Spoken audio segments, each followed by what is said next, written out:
أعوذ بالله من الشيطان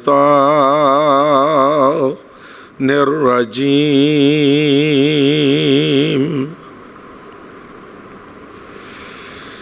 بسم الله الرحمن الرحيم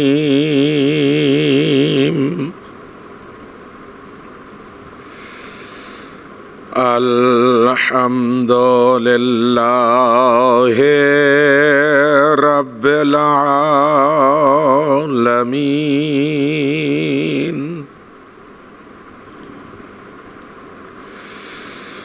الصلاة والسلام على محمد المصطفى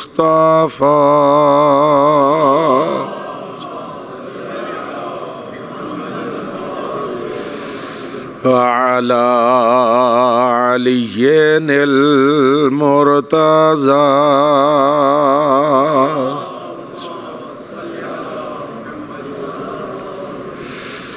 وعلى الصديقة الكبرى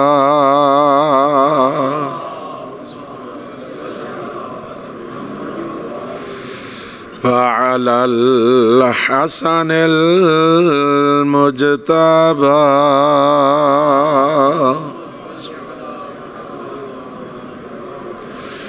وعلى الحسين سيد الشهداء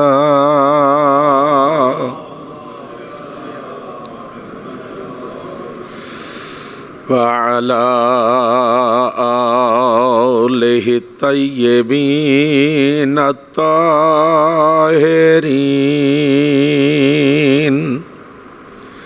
أما بعد فقد قال الإمام الحسين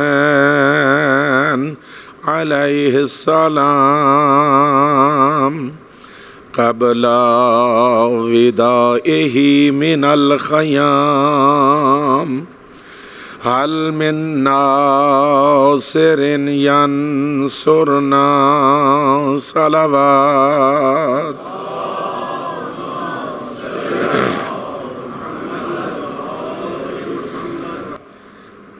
جو بنے عرش معلا وہ جگر پیدا کر، آگ گلزار بنانے کا ہنر پیدا کر، آگ گلزار بنانے کا ہنر پیدا کر، مظہر نور خدا ہے میرا نوری پیکر، شوق دیدار ہے گر تاب نظر پیدا کر۔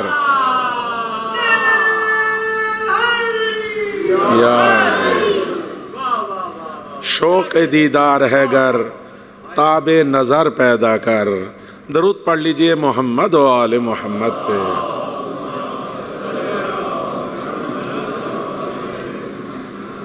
عزیزان محترم، صاحبان علم و تقوی،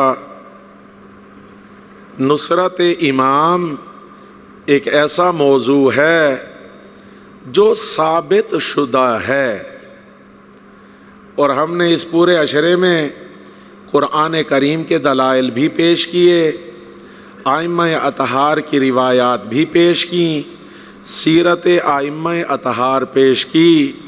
یہ سب کے سب اس مطلب پہ دلالت کرتی ہیں کہ زمانے کے امام کی نصرت ضروری ہے، واجب ہے، اور اگر یہ نصرت کا کانسیپٹ اور عقیدہ اور نظریہ جس قوم اور امت میں نہ ہو، وہ قوم اور امت جتنے بھی فضیلتوں پہ فائز ہو جائے کبھی وہ کربلائی نہیں بن سکتی۔ عزیزان محترم، آپ کی خدمت میں جہاں سے چھوڑا تھا موضوع، ظاہر سی بات ہے آپ کو خود احساس ہوا ہوگا کہ یہ ایسا موضوع نہیں ہے جس کو فقط ایک اشرے میں بیان کیا جائے اور وہ بیان ہو جائے، نہیں، امام علی مقام معرفت امام زمانہ عجل اللہ تعالی فرجہ الشریف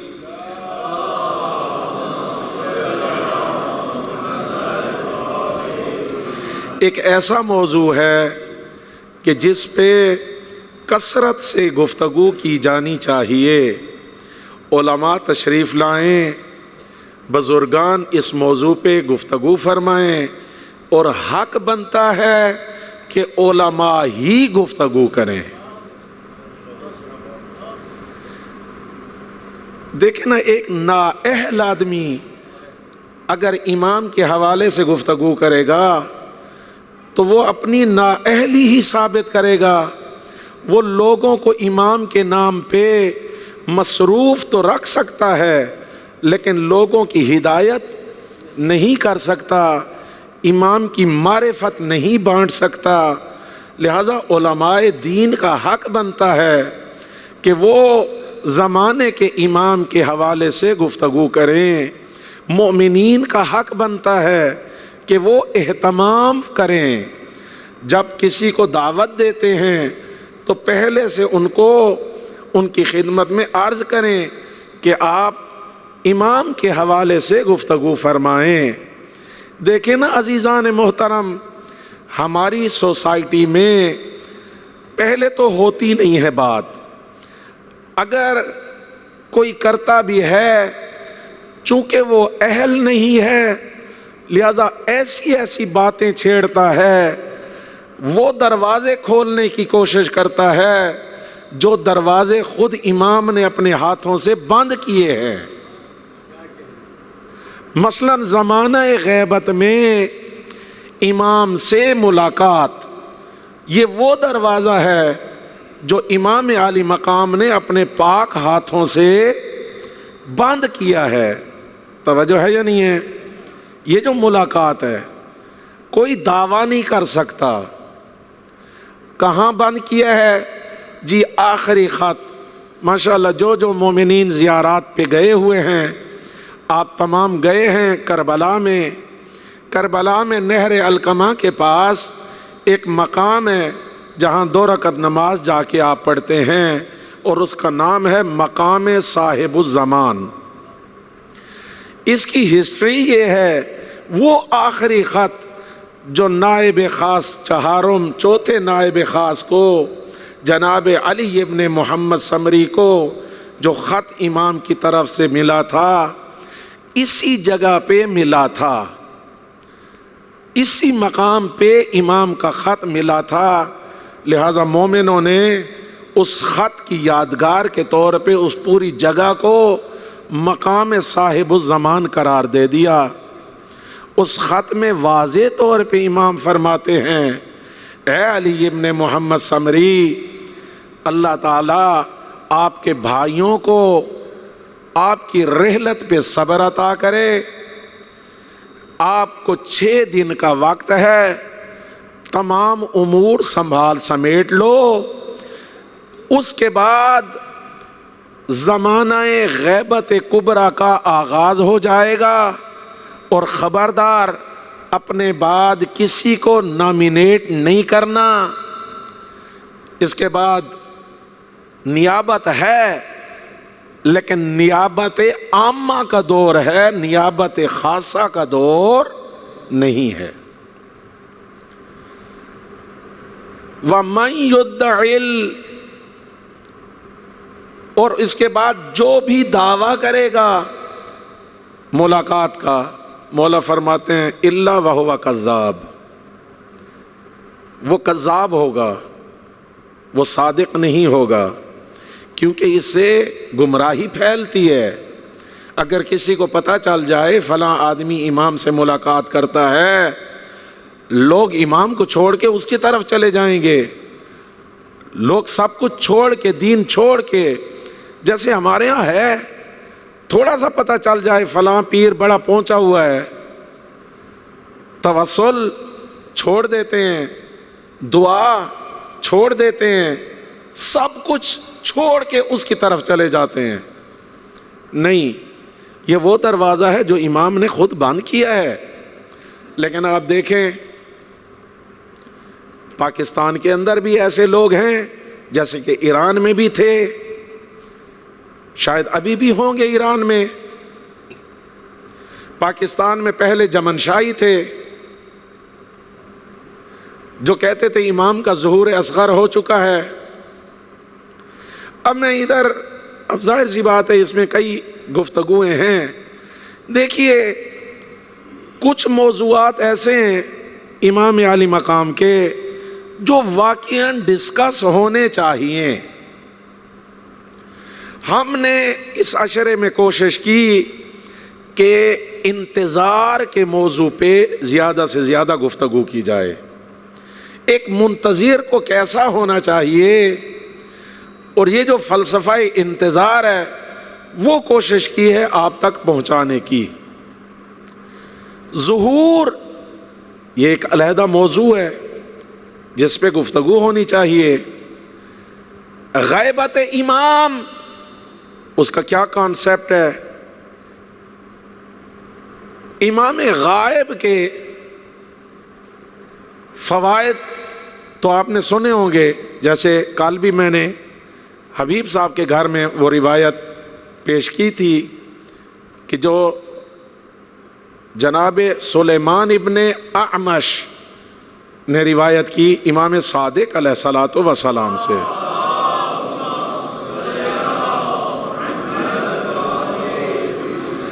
کہ انہوں نے سوال کیا تھا، مولا امام غائب کا فائدہ کیا ہے؟ امام نے فرمایا امام غائب کا فائدہ ایسے ہی ہے کہ جیسے لوگ بادلوں کے پیچھے سورج سے استفادہ کرتے ہیں، ایسے ہی امام غائب کا فائدہ ہے. غیبت، اس کے اوپر باقاعدہ کتابیں لکھی گئی ہیں. غیبت کا کانسیپٹ کیا ہے؟ مختلف مجلے، مختلف تھیسز اس باب میں لکھے گئے ہیں جن میں جید علماء کرام کے کتابیں موجود ہیں غیبت کے عنوان سے. ایک تو ہے نا غیبت میں فوائد کیا ہیں. ایک موضوع میں نے کسی دور میں تحقیق کیا تھا، امام غائب کے نقصانات کیا ہیں. کبھی موقع ملا تو آپ کی خدمت میں 1 2 3 4 5 6 کر کے وہ آپ کی خدمت میں عرض کروں گا کہ جب ایک امت سے امام غائب ہو جائے تو اس امت کو نقصانات کون کون سے جھیلنے پڑتے ہیں. جن میں سے ایک بڑا نقصان یہ ہے کہ اس امت کی آنکھیں آخرت کی نسبت بند ہو جاتی ہیں اور دنیا کی نسبت کھل جاتی ہیں.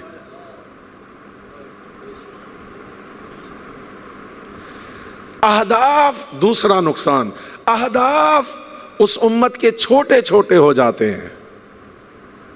جب امام مبین ہو اس امت کے ہدف بڑے ہوتے ہیں، لیکن اگر امام مبین غائب ہو اس امت کے ہدف چھوٹے ہو جاتے ہیں. عزیزان محترم، سلسلہ گفتگو اسی طریقے سے ظاہر سی بات ہے حکومت اسلامی، اس کے اوپر گفتگو ہونی چاہیے کہ امام عالی مقام نے حکومت عدل الہی کا قیام کرنا ہے. قرآن کا وعدہ ہے اور ائمہ طاہرین کے فرامین موجود ہیں. خوب اس پہ گفتگو کی جانی چاہیے. ہم نے اپنے تائیں کوشش کی، گفتگو میں عرض کر رہا ہوں، میں نے ضرورت پہ گفتگو کی ہے.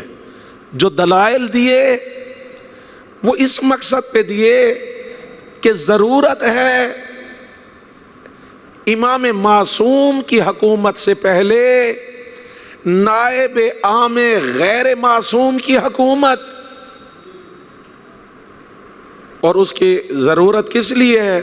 تاکہ اس میں باقاعدہ جو ڈائریکٹرز ہیں وہ تربیت پائیں، تاکہ ایک عملہ جس نے پوری دنیا کو چلانا ہے امام کی حکومت میں وہ تربیت پائے۔ لوگ دین کی حکومت کیسے ہوتی ہے؟ جب امام معصوم کی حکومت ہوگی، وہ تو اینڈ ہے نا، وہ تو معراج ہے۔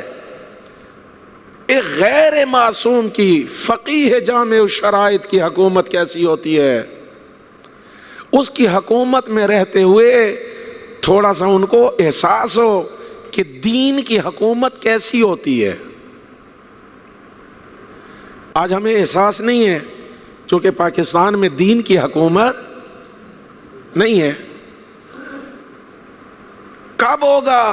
جب دین کی حکومت ہو جائے گی۔ لہذا یہ وہ موضوعات ہیں جن پہ ڈسکشن ہونی چاہیے، باقاعدہ طور پہ گفتگو کی جانی چاہیے۔ غیبت، ظہور، انتظار، حکومت اسلامی، توجہ ہے یا نہیں ہے؟ یہ سب کے سب کس ریفرنس سے؟ امام زمانہ کے ریفرنس سے ایک بات ہونی چاہیے۔ اسلامی حکومت کی اگر ہم گفتگو کرتے ہیں تو اس کا ریفرنس واحد امام معصوم کی حکومت ہے۔ اگر ولایت فقیہ کے حوالے سے گفتگو ہوتی ہے، میں نے پہلے کئی مرتبہ اس نقطے کو بیان کیا ہے کہ ہدف ولایت فقیہ کی حکومت نہیں ہے، ہدف ولایت معصوم کی حکومت ہے۔ لیکن ولایت معصوم کی حکومت کے لیے تمہید، زمینہ سازی، مقدمہ ولایت فقیہ جامع الشرائط کی حکومت ہے۔ یہ جو سسٹم ہے مرجعیت کا، توجہ ہے یا نہیں ہے؟ عزیزان محترم، یہ ایسا نہیں ہے کہ علماء کرام نے بنایا ہو، ڈیویلپ کیا ہو، یا مراجع کرام نے اسے ڈیویلپ کیا ہو۔ نہیں، اگر کسی کے ذہن میں ایسی سوچ ہے تو وہ 100% غلط ہے۔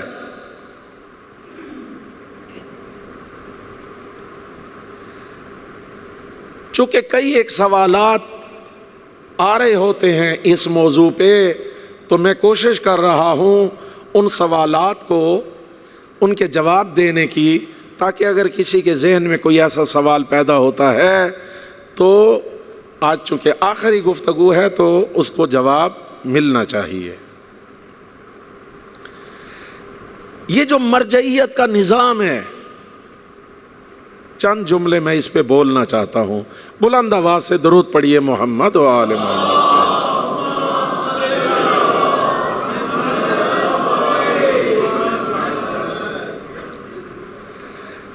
پہلی بات تو یہ ہے کہ میرے کسی قسم کے اگر میں مرجعیت کا نظام بتاتا ہوں تو میرے کوئی سٹیکس نہیں ہے، نہ تو میں مرجع تقلید ہوں، توجہ ہے یا نہیں ہے؟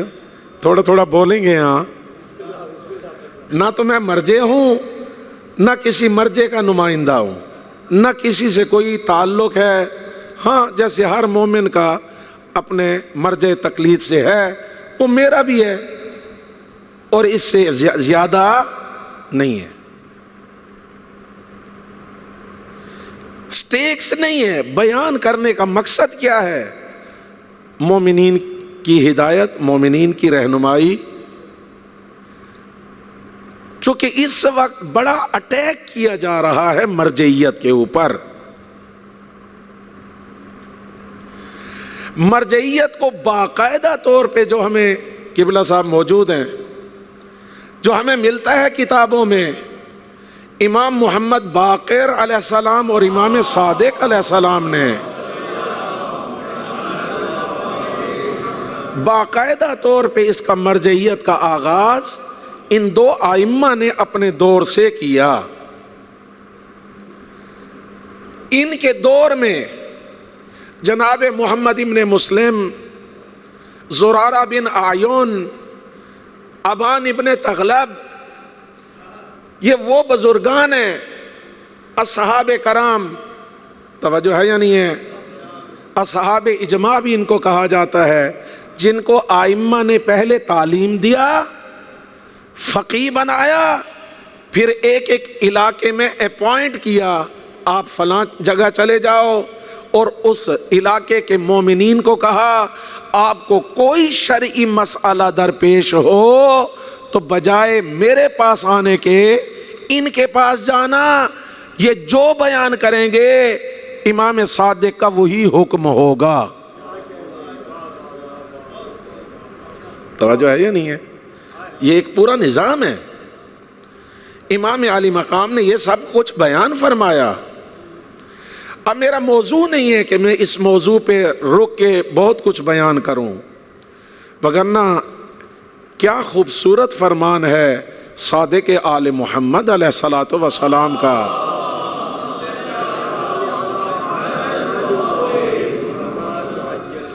جناب زرارہ بن عیون کے بارے میں فرماتے ہیں، یہ زرارہ بن عیون کے سوالات ہیں جس نے مذہب امام صادق کو کھولنے میں مدد دی ہے۔ امام کا فرمان ہے، کیوں کراس کویسچن، ایک سے ایک چھوٹی سے چھوٹی جزیات کے بارے میں امام سے پوچھنا، دلائل بھی پوچھنا، مولا آپ نے یہ جو حکم دیا ہے اس کی دلیل قرآن سے کیا ہے؟ توجہ ہے یا نہیں ہے؟ لہذا آغاز چوتھے اور پانچویں اور چھٹے امام نے باقاعدہ طور پہ مرجعیت کا آغاز فرمایا۔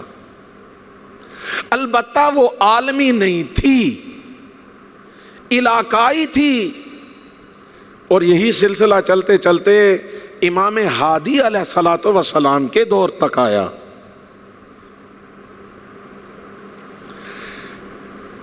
امام ہادی علیہ السلام کا جو دور ہے وہ بڑا سخت دور ہے، چونکہ بنی عباس میں متوکل کا دور ہے۔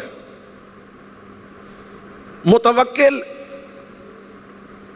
وہ حکمران ہے جس نے پہل چاہا کہ یہ کیوں لوگ آتے ہیں کربلا، پہلے منع کیا کربلا آنے پہ، ممانعت کی، مومن نہیں رکے، پھر کہا ایک قتل کیا جائے گا، جو جاتا ہے ایک آدمی وہ دے گا، اسے قتل کریں گے تو پھر باقی لوگ جا کے زیارت کر سکتے ہیں۔ لوگوں نے اپنی جانیں دی ہیں زیارت امام حسین علیہ السلام کے لیے۔ جب دیکھا میرا مقصد کسی کو قتل کرنا نہیں تھا، روکنا تھا، لیکن رک تو رہے نہیں ہیں، پہلے سے بھی زیادہ لوگ جا رہے ہیں، اس نے امام علی مقام کا حرم گرا دیا، متوکل عباسی نے۔ پھر بھی لوگ رکے نہیں، ذریعہ پاک کو اس نے مسمار کیا۔ لوگوں نے علامتیں لگائی ہوئی تھی، فلاں درخت سے اتنے قدم جائیں گے تو بس وہاں پہ جوتے اتارنے ہیں، اور اس سے 5 قدم کے فاصلے پہ امام کا مقام ہے۔ پھر اس نے کیا کیا، اس میں حل چلوا دیے، پانی چھوڑ دیا۔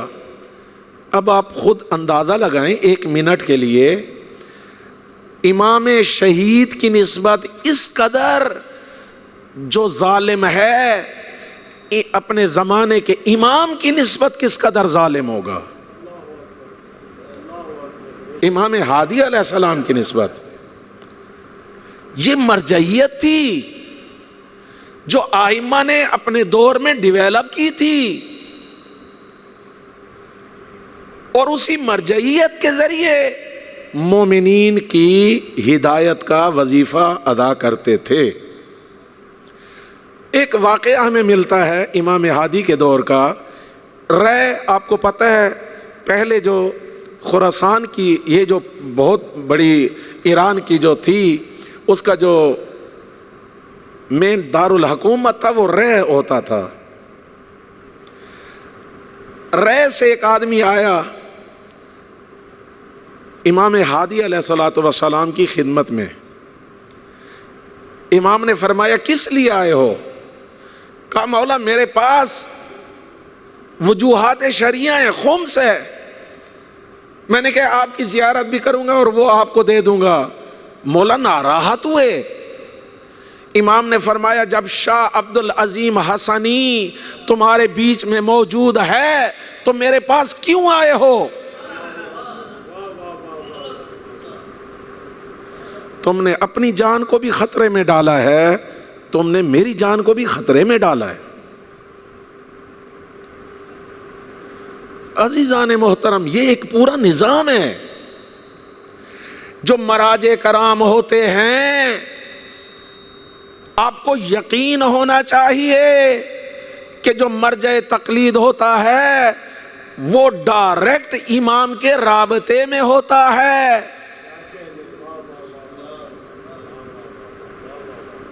اور اس کی دلیل کیا ہے؟ دلیل یہ ہے کہ امام ہوتا ہی ہادی ہے. یہ نہیں ہو سکتا پوری کی پوری امت ایک غلط فتوے کے مطابق زندگی بسر کر رہی ہو اور امام ہادی ہدایت نہ فرمائے.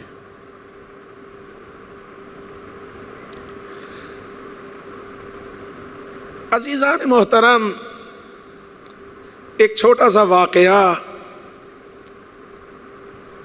ایک بہت بڑے بزرگوار ہیں، یقیناً آپ میں سے مومنین زیارات کے لیے ایران بھی گئے ہوں گے. قم مقدس میں حضرت معصومہ سلام اللہ علیہا کے روضے کے باہر جو مسجد ہے اسے مسجد بالا سر کہتے ہیں. بی بی کے سر کی جانب سے بہت بڑی مسجد ہے جہاں پہ شہید مطہری کا مزار بھی ہے. بہت بزرگان کے مزار وہاں پہ آپ کو ملیں گے. وہاں پہ آیت اللہ عبد النبی عراقی کا مزار بھی ہے. آیت اللہ عبد النبی عراقی بذات خود آیت اللہ آج سے 90 سال پہلے. اور یہ دور ہے آیت اللہ العظمی ابو الحسن اصفہانی کا. عبد النبی عراقی کہتا ہے، توجہ چاہتا ہوں، ہاں میں ایک یہ چھوٹا سا واقعہ بیان کر رہا ہوں کہ امام سے مرجع تقلید کا کیا تعلق ہوتا ہے. عبد النبی عراقی کہتے ہیں میں خود آیت اللہ تھا اور میں اپنے نظریات کے مطابق، اپنے علم کے مطابق ابو الحسن اصفہانی کو کچھ نہیں سمجھتا تھا جیسے ہوتے ہیں علماء کہ ہاں بھئی یہ بھی میری طرح پڑھا ہوا ہے، خود 2-4 چیزیں اس نے زیادہ پڑھی ہوں گی، دنیا اس کی تقلید کرتی ہے اور میرے پاس میری کوئی تقلید نہیں کرتا. میں بھی آیت اللہ ہوں. حوزہ علمیہ نجف اشرف ہوتا تھا اس دور میں. وہ فرماتے ہیں کہ ایک مرتبہ نجف میں ایک بہت بڑا عارف آیا، میں اس کی خدمت میں گیا. میں نے کہا بھائی کوئی عمل مجھے آپ دیں، میں امام زمانہ سے ملاقات کرنا چاہتا ہوں، ان کی زیارت کرنا چاہتا ہوں. اس نے عمل دیا مسجد سہلہ کا. توجہ ہے یا نہیں ہے؟ کہا کہ مسجد سہلہ میں 40 شب جمعہ میں نے وہ عمل انجام دیا. 40ویں آخری رات تھی. ایک بہت ہی خوبصورت نوجوان سید سیاہ عمامے میں پوشیدہ ابا کبا کے ساتھ، اب یہ آیت اللہ یہاں. وہ آئے، اس نے عبد النبی عراقی کو سلام کیا. انہوں نے جواب دیا، کہا آپ کو مجھ سے کوئی تقاضا ہے؟ کیا آپ کو مجھ سے کوئی تقاضا ہے؟ یہ کہتے ہیں میرے ذہن میں نہیں تھا کہ امام ایسا بھی ہو سکتا ہے. اب یہ آیت اللہ وہ طالب علم نوجوان کا نہیں، مجھے آپ سے کوئی تقاضا نہیں ہے. تھوڑی دیر کے بعد میں عمل میں مصروف ہو گیا. پھر وہ آئے، کیا آپ کو مجھ سے کوئی کام ہے؟ کہا نہیں، مجھے آپ سے کیا کام ہو سکتا ہے. جیسے ہی انہوں نے پشت کی جانے لگے، فوراً میرے ذہن میں مطلب آیا کہ میں تو امام سے ملاقات کے لیے ہر شب جمعہ آتا ہوں 40ویں رات، کہیں یہ امام تو نہیں ہے؟ لہذا کہتے ہیں میں اٹھا، وہ بڑے ہی سکون سے جا رہے تھے، کہتے ہیں میں نے پہلے چلا لیکن اس سے مل نہیں رہا تھا، جتنا چل رہا تھا مل نہیں رہا تھا، میں نے جوتے اٹھائے دوڑنا شروع کیا اس کے پیچھے، لیکن اس تک میں پہنچا نہیں، لیکن میں آنکھوں سے دیکھ رہا تھا وہ آرام سے چلتے چلتے گھر کے اندر داخل ہو گئے۔ میں نے دوڑتے دوڑتے اس گھر کا دروازہ کھٹکایا، اندر سے ایک فرد نکلا، اس نے کہا جی، کہا میں نے امام سے ملاقات کرنی ہے۔ انہوں نے کہا ٹھیک ہے آپ ٹھہریں، میں جا کے پتہ کرتا ہوں، اگر امام اجازت دیتے ہیں تو میں آپ کو بلاتا ہوں۔ اندر گیا، تھوڑی دیر کے بعد واپس آیا، کہا کہ آپ تشریف لے آئیں۔ امام علی مقام ایک اونچی جگہ پہ بیٹھے ہوئے تھے، عبد النبی عراقی کہتے آیت اللہ کہ میں بھی گیا، جا کے نیچے بیٹھ گیا، کہتے میں نے مشکل ترین 15 سوال تیار کیے ہوئے تھے کہ جب امام سے ملاقات ہوگی تو امام سے وہ سوال پوچھوں گا، مشکل ترین 15 سوالات، لیکن کہتے جیسے میری نگاہ گئی مجھے سب کچھ بھول گیا۔ امام فرماتے ہیں جی کیا کام تھا آپ کو؟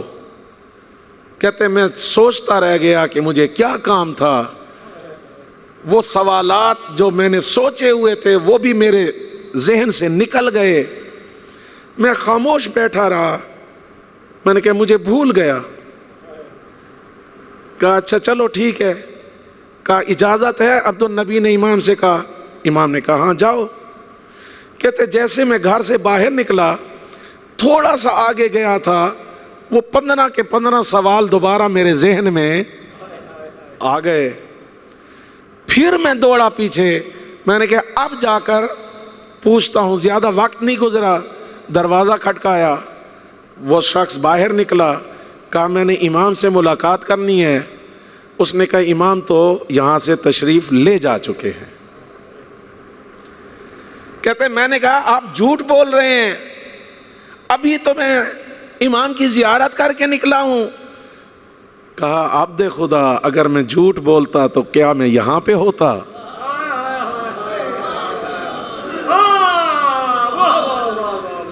اے عبد خدا اگر میں جھوٹ بولتا تو کیا میں یہاں پہ ہوتا؟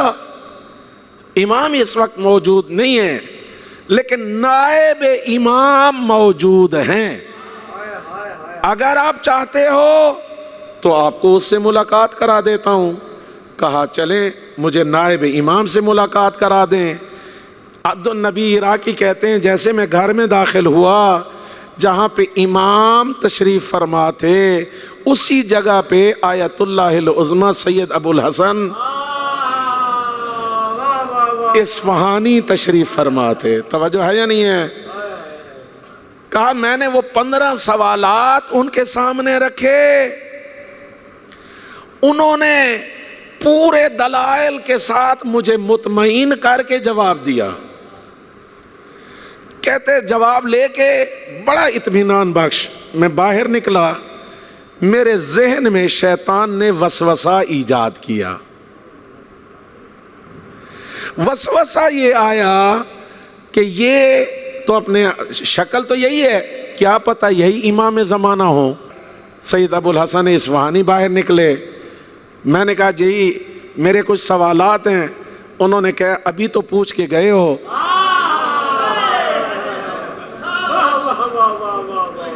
کیا اطمینان نہیں ہوا؟ کہا نہیں اب اطمینان ہو چکا ہے۔ عزیزان محترم، یہ مرجعیت جو ہے آج آپ کو سوچنا چاہیے، ہر پڑھے لکھے انسان کو سوچنا چاہیے کہ شیعہ میں وہ کون سے ایلیمنٹس ہیں جو باقاعدہ طور پہ مرجعیت کے خلاف پاکستان میں کام کر رہے ہیں.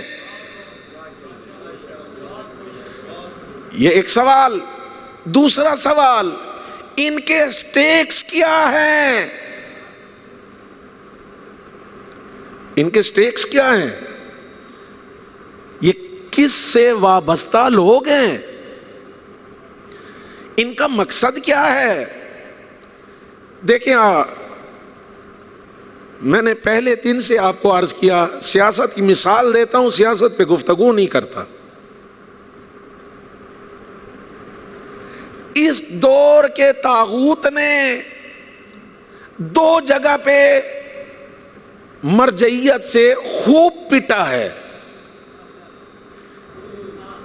ایک مرجعیت رہبر معظم انقلاب ایران سے، دوسرا مرجعیت محترم حضرت آیت اللہ العظمی سید علی سیستانی حافظہ اللہ تعالی سے. دیکھیں نا، ایک منٹ کے لیے یہ جملہ سن لیں، میں پھر آگے بڑھنا چاہتا ہوں. آپ کیا سمجھتے ہیں داعش خودرو تھی؟ گھبرا کے سن رہے ہیں؟ تھوڑا سا بولیں. ہاں، جب آپ بولیں گے تو مجھے حوصلہ ملے گا. داعش کیا خودرو تھی؟ ایسے زمین سے ایسے اگائی جب اس نے اپنے وجود کا سیریا میں اعلان کیا، پھر عراق پہ اٹیک کیا. خودرو تھی، حکومت کے مقابلے میں کھڑی ہوئی، اسلحہ سے لیس، بندے موجود. ایک منٹ کے لیے سنیں. میں ڈیرہ اسماعیل خان سے تعلق ہے، آپ کو یاد ہوگا ڈیرہ اسماعیل خان جیل پہ اٹیک ہوا تھا، تو جتنے بھی یہ دہشت گرد تھے ان کو رہا کرا کے لے گئے تھے. بعد میں پتہ چلا ان کی لاشیں سیریا سے آ رہی ہیں، کہ یورپ سے جہاز بھر بھر کے آتے تھے ان کے مجاہدین کے، ترکی اترتے تھے، وہاں سے سیریا میں انٹر ہوتے تھے. خودرو نہیں تھے. بلینز آف ڈالرز ان پہ لگائے گئے، دنیا کے سٹیکس لگے. مرجعیت کی طاقت دیکھنی ہے. آگئے حضرت آیت اللہ العظمی سید علی سیستانی حافظہ اللہ تعالی نے ایک آدھی سطر کا جملہ لکھا، آدھی سطر کا، کہ عراق میں رہنے والے شیعہ کے لیے واجب ہے کہ وہ دفاع کرے. پورے دنیا کے لیے نہیں، ہاں پوری دنیا کے لیے نہیں، عراق کے لیے دفاع ہوا. جی ہوا. بلینز آف ڈالر ضائع ہوئے. جی ہوئے. کہاں ہے عراق میں اب؟ نہیں ہے. مرجعیت سے مار کھائی نا. آپ کیا سمجھتے ہیں فائرنگ کہاں پہ ہوتی ہے؟ جس مورچے سے گولی آتی ہے اس مورچے پہ فائرنگ ہوتی ہے، پھلجڑیاں نہیں ہوتی جو ہوا میں چلا رہے ہوتے ہیں. اگر پاکستان میں مرجعیت کے خلاف باقاعدہ طور پہ پری پلان سازش ہوتی ہے، باتیں ہوتی ہیں، گفتگو ہوتی ہیں مرجعیت کے خلاف، تو اس کے پیچھے سٹیکس ہیں لوگوں کے، اس کے پیچھے کئی عوامل ہیں. کیوں؟ انہیں پتہ ہے اگر امام خمینی کی مرجعیت میں ایران میں انقلاب آ سکتا ہے تو آیت اللہ العظمی سید علی سیستانی کی مرجعیت میں عراق میں بھی انقلاب آ سکتا ہے. ایک نہیں سنبھل پا رہا، لیکن مرجعیت کا تعلق امام زمانہ سے ہے، ارتباط امام مبین سے ہے. لہذا جو بھی ایسے آتے ہیں، ظاہر سی بات ہے ان کو سننے والا مجمع بھی بہت ہوتا ہے، اپریشیٹ کرنے والے لوگ بھی ان کے لیے بہت ہوتے ہیں، لیکن ان کے پاس کوئی دلیل نہیں ہوتی۔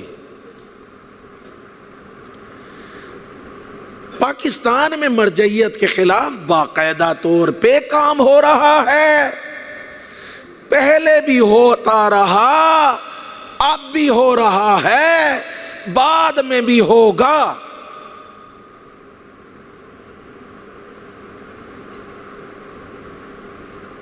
مثلا آپ کیا سمجھتے ہیں؟ یہ جو بات ہے ہم سمجھتے ہیں کہ بات ہے، وگرنہ میرے علم میں باقاعدہ طور پہ یورپ میں، دیکھیں پاکستان کی طرح یورپ نہیں ہے،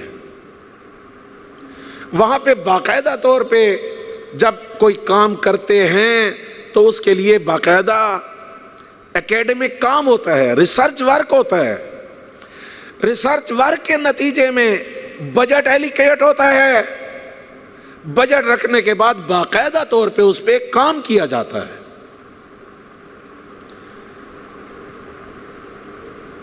بعض اوقات ایسے آدھے جملے جو ہمیں ملتے ہیں اور ہم سمجھتے ہیں وہ ہمارے ہیں، حقیقت میں وہ اکیڈمک کام کے نتیجے میں ہوتے ہیں، وہ ہمارے ہوتے نہیں ہیں۔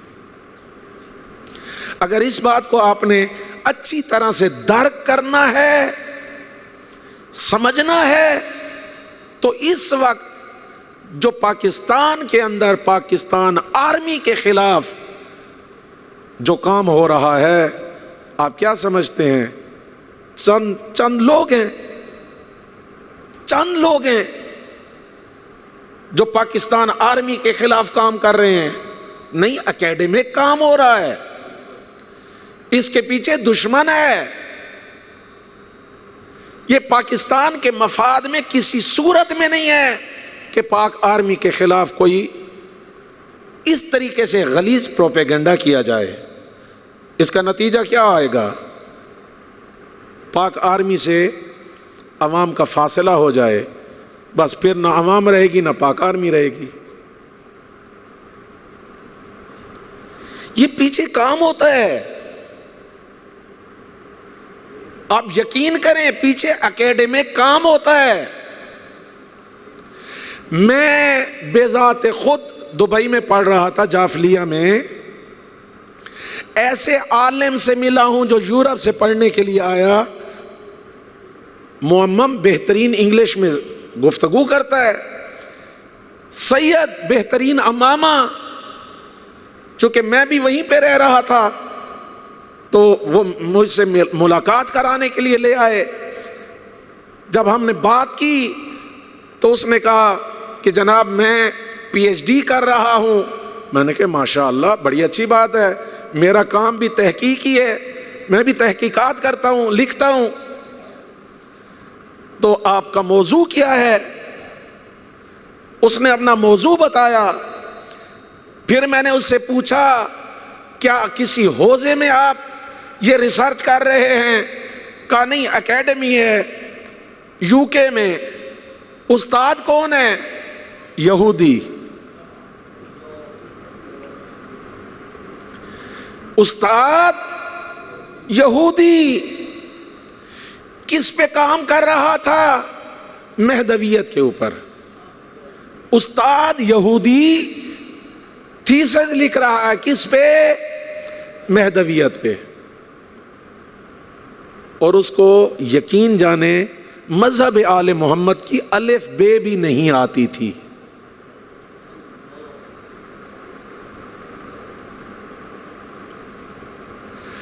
یہ باقاعدہ کام کیا جاتا ہے پیچھے۔ مومنین کو یہ سمجھنے کی ضرورت ہے۔ یہ جو جملہ ہے، میں جس کے لیے میں نے یہ زحمت کی، یہ جو جملہ ہے ظاہراً سمجھتے ہیں کہ یہ شاید ملنگوں کا ہے۔ نہیں، ملنگوں کا نہیں ہے کہ ہم امام زمانہ کی تقلید کرتے ہیں۔ گھبرا کے سن رہے ہیں آپ؟ کیا یہ ملنگوں کا جملہ ہے؟ ان کو کیا پتا تقلید کیا ہوتی ہے اور امام زمانہ کون ہے؟ اگر کہنا ہی تھا تو انہیں کہنا چاہیے تھا میں اپنے فلاں پیر کی تقلید کرتا ہوں. یہ امام کا نام کیوں لیا؟ کیا ان کو باقاعدہ زمانے کے امام کی معرفت کرائی جاتی ہے؟ نہیں. توجہ ہے یا نہیں ہے؟ یہ ایسے ایسے جملے. اچھا ظاہر سی بات ہے مختلف جگہوں پہ جانے کی وجہ سے آدمی کا جو مائنڈ ہوتا ہے نا تھوڑا براٹ ہو جاتا ہے. ایک آدمی ایک جگہ پہ رہا ہے تو ظاہر سی بات ہے اس کی سوچ بھی ایک جگہ جتنی ہوگی. ایک قطر یونیورسٹی میں میڈیا کا اسٹوڈنٹ 2.5 کروڑ روپے اس نے اس کے لیے دیے اپنی ڈگری کے لیے. ماس کمیونیکیشن پہ وہ بی ایس کر رہا تھا بھی اسلام آباد کا. آخر میں اس کو جو پروجیکٹ ملا کہ آپ نے ایک یہ کام کرنا ہے اور آدھے منٹ کا یہ آپ نے لوگوں کو آپ نے تیار کرنا ہے کہ وہ ٹریفک کے قوانین پہ عمل کریں. آدھے منٹ کا آپ نے ایک ایڈورٹائزمنٹ بنائیں جس کو دیکھ کے لوگ سارے کے سارے آ جائیں. یہ دیکھیں یہ ایک ٹیکنیکل کام ہے. ایک لفظ ایسا دیا جاتا ہے, ایک جملہ, پیچھے بڑے بڑے فنکار بڑے بڑے محققین بیٹھے ہوئے ہوتے ہیں اور ہمیں لگتا ہے یہ ہمارا جملہ ہے, جبکہ حقیقت میں وہ ہمارا جو کہہ رہا ہے. توجہ چاہتا ہوں, جو کہہ رہا ہے میں امام زمانہ کی تقلید کرتا ہوں, گویا کہ اس نے مرجعیت کی مخالفت کی. اچھا اسی کے پیرالل میں ظاہراً لگتا ہے یہ اور لوگ ہیں. دوسرے جمن شاہی پاکستان کے اندر انہوں نے کیا کہا جی تقلید کی ضرورت نہیں ہے. کیوں؟ امام کا ظہور اصغر ہو چکا ہے. اب یہ دیکھیں ٹارگٹ ایک ہے اور وہ کیا ہے؟ مرجعیت. وہ بھی مرجعیت کو ہٹ کر رہا ہے, یہ بھی مرجعیت کو ہٹ کر رہا ہے. اسی طریقے سے آپ کو ملیں گے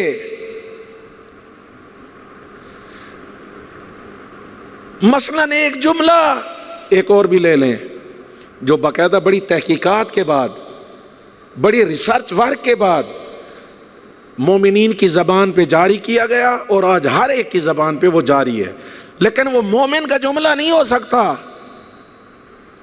اور وہ جملہ سنیں وہ کون سا ہے؟ رہن دے جی, پنجابی میں کہتے ہیں رہنے دیں جی, وہ جانے اس کا کام جانے, ہر ایک نے اپنی اپنی قبر میں جانا ہے. توجہ ہے یا نہیں ہے؟ ہر ایک نے, تھوڑا سا بولیں, ہر ایک نے اپنی اپنی قبر میں جانا ہے. کیا آپ نے سنا ہے؟ پھر امر بالمعروف و نہی عن المنکر کہاں گیا؟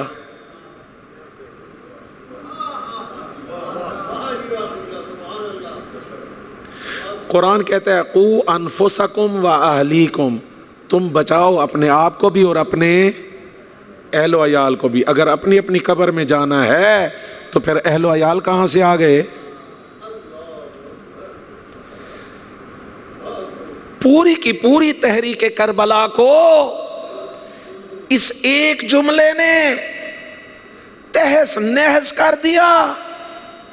بزرگ بیٹھے ہوئے ہیں, بزرگان بیٹھے ہوئے ہیں, ہم بزرگوں کی تربیت کا نتیجہ یہ نسل ہے.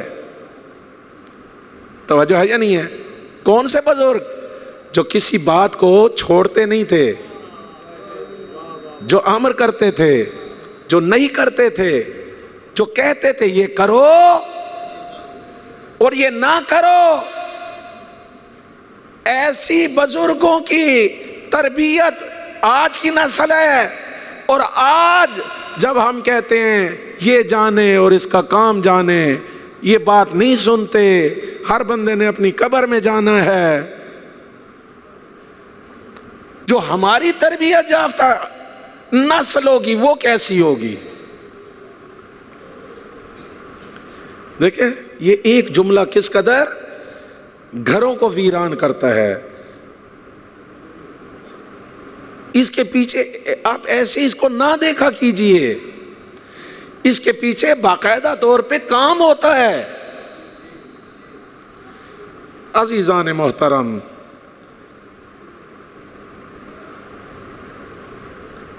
ایک بات یہ بھی کی جاتی ہے، اور یہ جو بات ہے یہ باقاعدہ جو طاغوت کی ایجنسیاں ہیں وہ پھیلاتی ہیں۔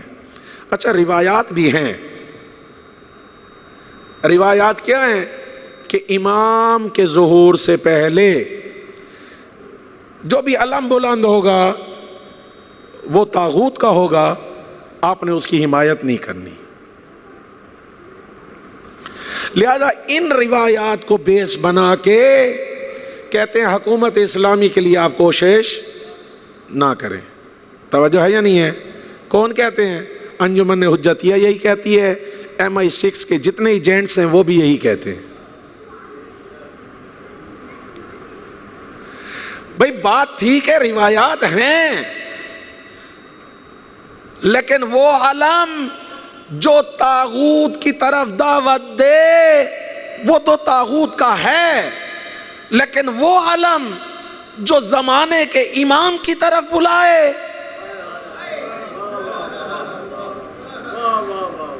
وہ علم جو دین حقہ کی حکومت کی طرف بلائے، کیا وہ بھی طاغوت کا ہے؟ یہ دیکھیں نا، یہ آپس میں مکس اپ کرتے ہیں، معاملات کو مکس اپ کرتے ہیں، نتیجے میں مومنین کو گمراہ کرتے ہیں۔ عزیزان محترم، میرا وقت ختم ہو چکا، میں فقط آپ کی خدمت میں سورہ مبارکہ نور کی آیت نمبر 55 تلاوت کرنا چاہتا ہوں، اور دعائے افتتاح کا ایک جملہ، آج کی گفتگو پورا عشرہ اس کے اوپر اختتام پذیر ہوگا۔ پہلے سورہ نور کی آیت نمبر 55 وہ سماعت فرمائیں، پھر دعائے افتتاح ماشاءاللہ ماہ مبارک رمضان میں باقاعدہ طور پہ اور شعبان میں پڑھی جاتی ہے، اس کا ایک جملہ آپ سماعت فرمائیں، اور یہ پورا عشرہ جو ہے جو نصرت امام کے حوالے سے ہے، اس دو چیزوں پہ اختتام پذیر ہوگا۔ درود پڑھیے محمد و آل محمد پہ۔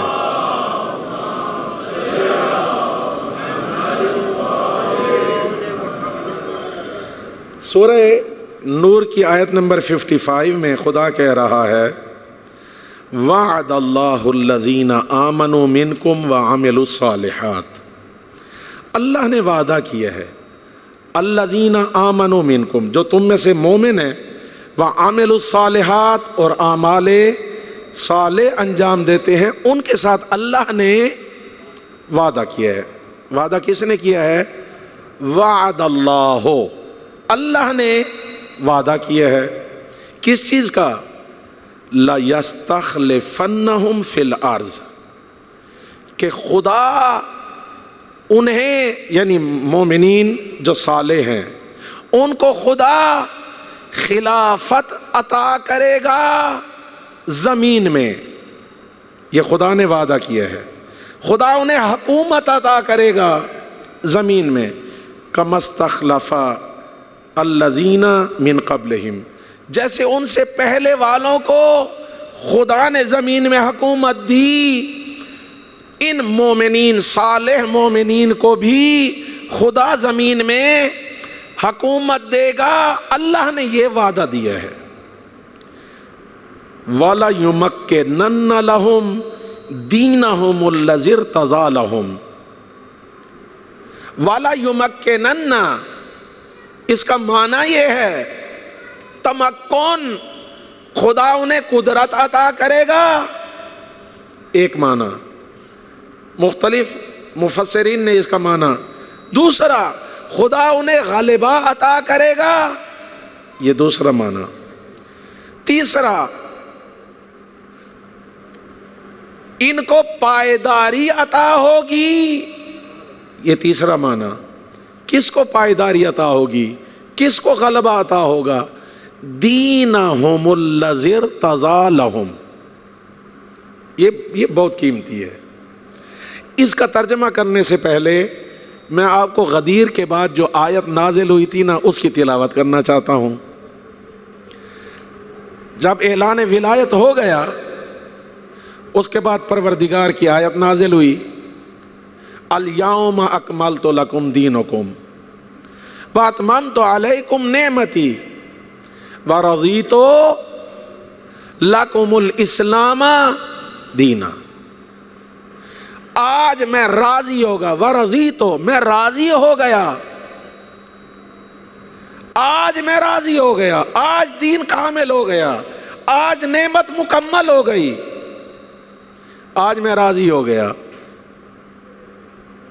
وَرَضِيتُ لَكُمُ الْإِسْلَامَ دِينًا، تمہارے لیے اسلام کو بے عنوان دین پہ میں راضی ہو گیا۔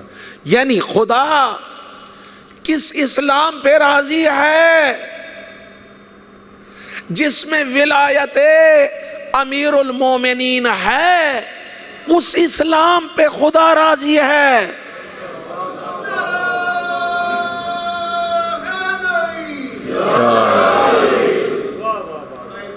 وگرنہ اسلام تو اس سے پہلے بھی تھا۔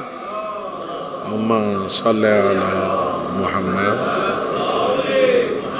اسلام تو اس سے پہلے بھی تھا، ولایت امیر المومنین کا اعلان نہیں ہوا تھا۔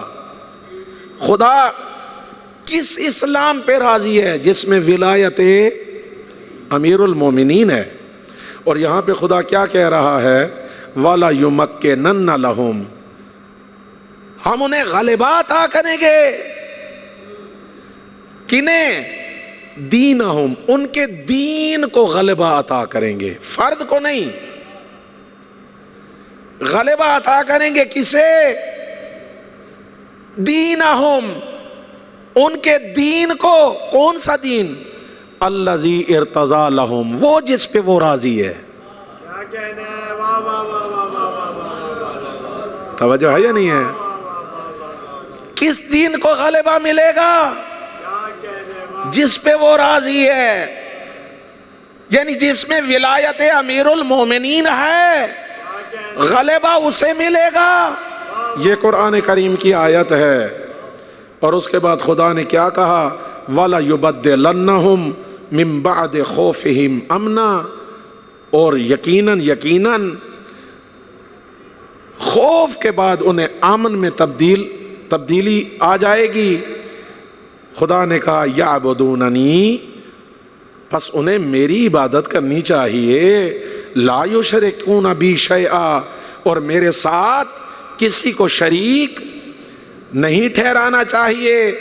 من کفر بعد ذالک، اس کے بعد بھی جو ناشکر ہو جائے، انکار کر دے، فاولئک هم الفاسقون، تو وہ فاسقون میں سے ہے۔ توجہ ہے یا نہیں ہے؟ یہ ورڈنگ ساری آپ نے سن لی۔ اب زیارت افتتاح کا جملہ سن لیجئے، امام کے لیے ہے، اللہم، اے میرے پالنے والے، وصلی علی ولی امرک، تو درود بھیج اپنے ولی امر پہ، القائم، جو قیام کرنے والا ہے، المعمل، جس سے لوگ امید رکھتے ہیں، آرزو رکھتے ہیں، والعدل المنتظر،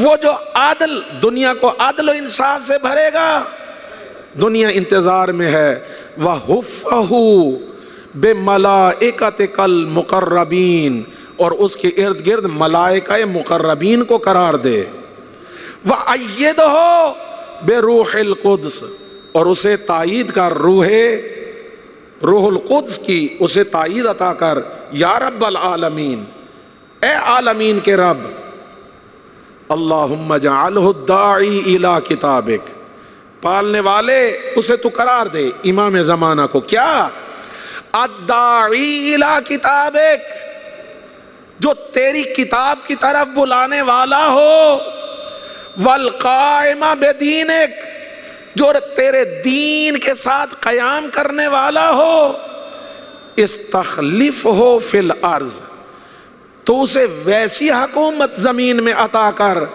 کما استخلفت الذین من قبلہ، جیسے اس سے پہلے والوں کو عطا کی، مکن لہو دینہ، اس کو اس کے دین کو غلبہ عطا کر، الذی ارتضیتہ لہ، جو تو نے اس دین کو غلبہ عطا کر جس دین کے غلبے پہ تو راضی ہے، وَأَبْدِلْهُ مِن بَعْدِ خَوْفِهِ أَمْنًا، اور خوف کے بعد امن کی فضا قائم کر دے، يَعْبُدُكَ، وہ جب آئے گا تو تیری عبادت کرے گا، لا یشرکا بک شیئا، تیرے ساتھ کسی کو شریک نہیں ٹھہرائے گا۔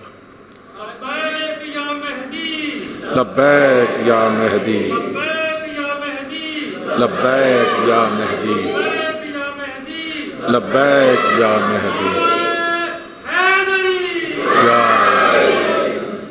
تاجیل ظہور امام زمانہ بلند تر صلوات، اللہم صلی علی محمد۔ بس عزاداران امام مظلوم، عزت بھی بڑی تھی تو مصیبت بھی بڑی تھی۔ کل 12 محرم کا دن تھا، جو کربلا میں ہے نا عزادارو، یا آپ نے میڈیا سے دیکھا ہوگا کل کے دن آج بھی بنی اسد کا جلوس آتا ہے۔ میں سوم کی مجلس پڑھ رہا ہوں، آج بھی 12 محرم کو بنی اسد والے جلوس لے کر آتے ہیں، ان کے ہاتھ میں بیلچے ہوتے ہیں، اجرکم علی اللہ، اجرکم علی اللہ، خدا آپ کو کوئی غم نہ دے سوائے غم شبیر کے۔ عزادارو، مقاتل نے لکھا، بنی اسد کی عورتیں آئیں اپنے مردوں کے پاس، آ کے کہتی ہیں تم نے بطول کے بیٹے کا حق ادا نہیں کیا،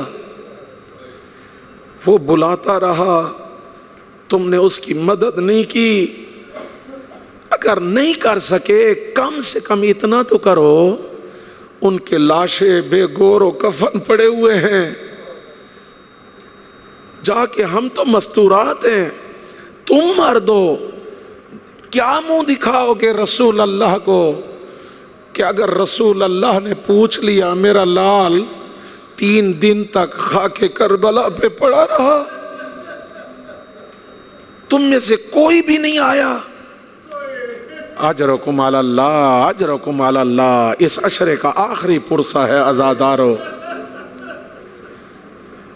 کہتے ہیں ہمیں ڈر لگتا ہے جس نے حسین کو نہیں چھوڑا کہیں ہمیں بھی آ کے قتل نہ کر دے۔ ایک شخص کہتا ہے نہیں، حیا کا تقاضا یہ نہیں ہے کہ ہم اپنے اپنے گھروں میں رہیں، کسی کو کوفے کے راستے پہ چھوڑتے ہیں، اگر وہ آئیں گے تو ہم بھاگ جائیں گے، چلو چلتے ہیں، جا کے امام حسین کے پاک جسم کو دفن کرتے ہیں۔ عزاداران امام مظلوم، سادات سے معافی مانگتے ہوئے جملہ پڑھ رہا ہوں، جب آئے نا بنی اسد والے، کیا دیکھا؟ باغ بطول ہے جو اجڑا ہوا ہے۔ اجرکم علی اللہ، اجرکم علی اللہ۔ میں نے فقط اسی ایک روایت کو پڑھنا ہے عزادارو، باغ بطول ہے جو اجڑا ہوا ہے، کسی جگہ پہ کوئی پھول پڑا ہوا ہے، کسی جگہ پہ کوئی پھول پڑا ہوا ہے۔ عزادارو، کچھ پھول سالم تھے لیکن کچھ پھول ایسے تھے جو پنکھڑیوں میں تبدیل تھے۔ اجرکم علی اللہ، اجرکم علی اللہ۔ خدا کی قسم اس میں جملہ سخت ہے، میں سخت مصائب عام طور پہ نہیں پڑھتا، لیکن کیا کروں، یہی ہے، میں ایک مثال دے کے جاؤں گا۔ عزاداروں، سب سے پہلے جب آئے نا، لاشہائے شہداء کو دیکھا، کہتے ہیں ہم انہیں دفن نہیں کر سکتے۔ لوگ کہتے ہیں کس لیے نہیں کر سکتے؟ کہتے ہیں دفن کرنے کے لیے ضروری ہے پتہ ہو یہ کس کا لاشا ہے۔ جسم کی شناخت یا سر سے ہوتی ہے یا لباس سے ہوتی ہے، یہ بغیر سروں کے اجسام ہیں۔ اجرکم علی اللہ، اجرکم علی اللہ۔ عزاداروں پھر بھی کہتے ہیں نہیں ہم دفن کریں گے، لیکن حالت کیا ہے عزاداروں؟ خدا کی قسم سخت جملہ ہے۔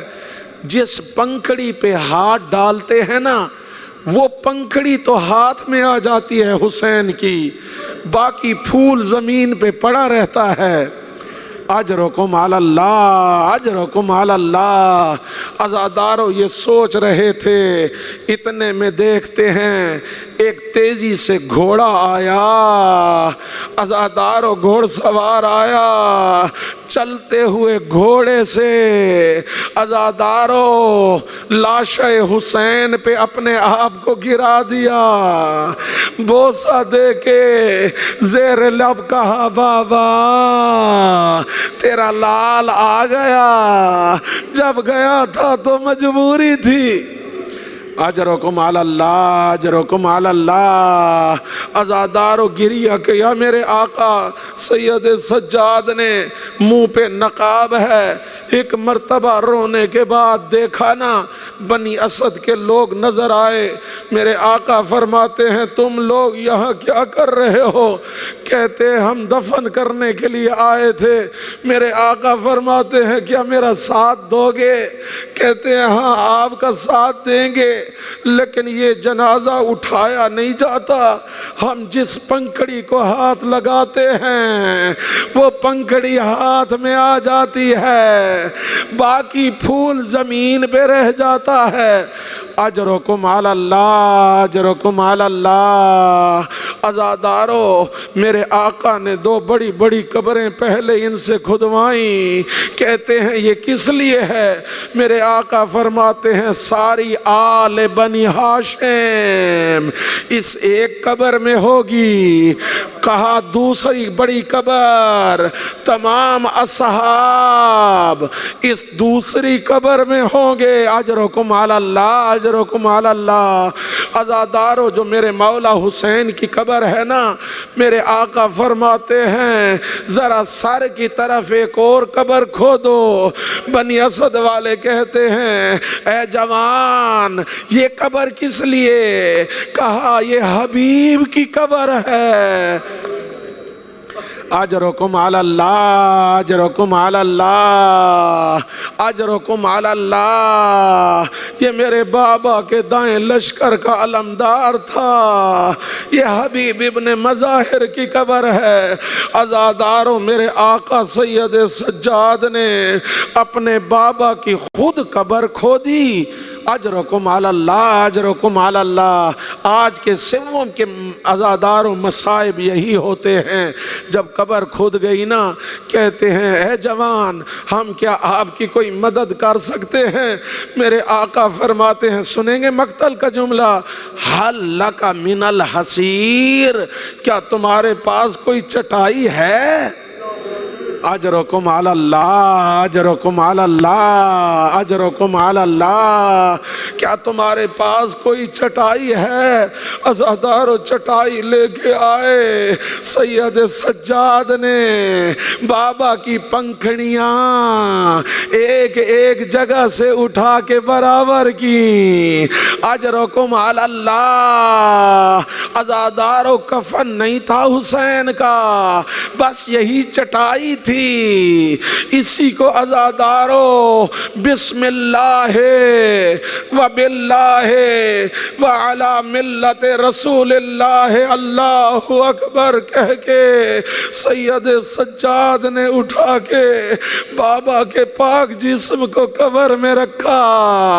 اجرکم علی اللہ، اجرکم علی اللہ۔ عزادارو جس آنکھ نے گریہ نہیں کیا اسے دعوت دے رہا ہوں، دائیں طرف حضرت علی اکبر کو سلایا، اجرکم علی اللہ، اجرکم علی اللہ۔